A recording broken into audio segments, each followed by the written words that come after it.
வணக்கம். நாங்கள் ஈரான்லேருந்து பேசுகிறோம். ஈரான்லேருந்து முகாமாடம் சொல்லி ஒரு இடத்துலேருந்து பேசுகிறோம். இதில் நாகமட்டியில் பக்கத்து ஊரில் இதே போல் 8 இடத்துல நம்ம இந்திய மக்கள் கடற்தொழில் பார்க்குறாங்க. கிட்டத்தட்ட 600 மேற்பட்ட மக்கள் இந்த தொழிலை பார்த்துட்டு இருக்கோம். இப்போ இங்கே போர் நடக்கிறதுனால நாங்கள் இப்போ இடையில மாட்டுட்டு என்ன பண்ணணும்னு யோசிக்க முடியாமல் இருக்கோம். இந்திய கவர்மெண்ட் எப்படியாவது ஏதாவது முயற்சி பண்ணி எங்களை இங்கிருந்து மீட்டெடுக்கணும். இதுல ஒரு சம்பவம் என்னன்னா, ஒரு 2 நாள் முன்னாடி தான் தெஹரான்ல குண்டு விழுந்து ஆப்கானிஸ்தான் மக்கள் இறந்து போனாங்க. அது எங்களுக்கு பக்கத்து ஊர் தான். ஆனா அதே குண்டு எந்த நேரம் எங்க மேல விழுமணி எங்களுக்கு தெரியுது. ஒவ்வொரு நாள் நைட்டு தூங்கும் போதும் ரொம்ப பயத்தோட ஒரு மன அச்சத்தோட நாங்க தூங்குதோம். காலையில எழும்ப மாட்டோமா, இல்லாட்டா அந்த குண்டு எங்க மேல எழும்புமா அப்படின்னு சொல்லிட்டு ஒரு காத்தடிச்சு இந்த கதை அடிச்சா கூட குண்டு தான் நினைச்சு நாங்க தூக்கத்துல எழும்பெண்டு ஓடுதோம் ராத்திரி. அப்படிப்பட்ட ஒரு சூழ்நிலையில நாங்க இப்ப வாழ்ந்துட்டு இருக்கோம். நீங்க இந்திய அரசாங்கம் எப்படியாவது ஈரல் நிக்க இந்த இந்திய மக்களை எப்படியாவது நீங்க மீட்டு எடுக்க ஒரு வழி பண்ணுங்க.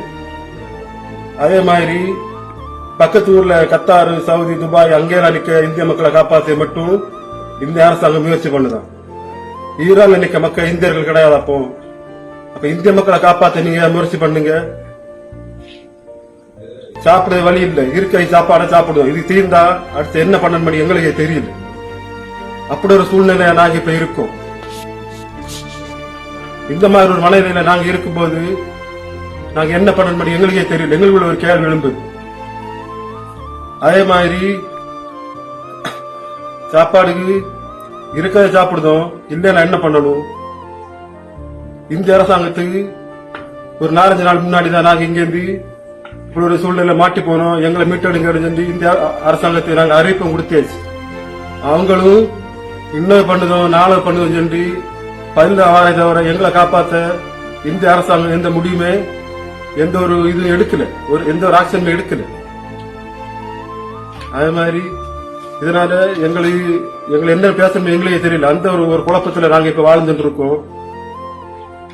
இப்ப நாங்க போடுற வீடியோ கூட ஒரு ஆளுக்கு செல்ல நெட்டு கிடைச்சது. வேற எங்க இருக்க மக்கள் யாருமே நெட்டு கிடைச்சல. இப்ப நாங்க இந்த வீடியோ உங்களை அனுப்புவோம். அந்த வீடியோ பார்க்க நீங்க இருக்கும். ஆனா அனுப்புன நானும் இல்லாட திறமணிக்க மக்கள் இங்க நிற்குவாள் சொல்லி எனக்கு தெரியாது.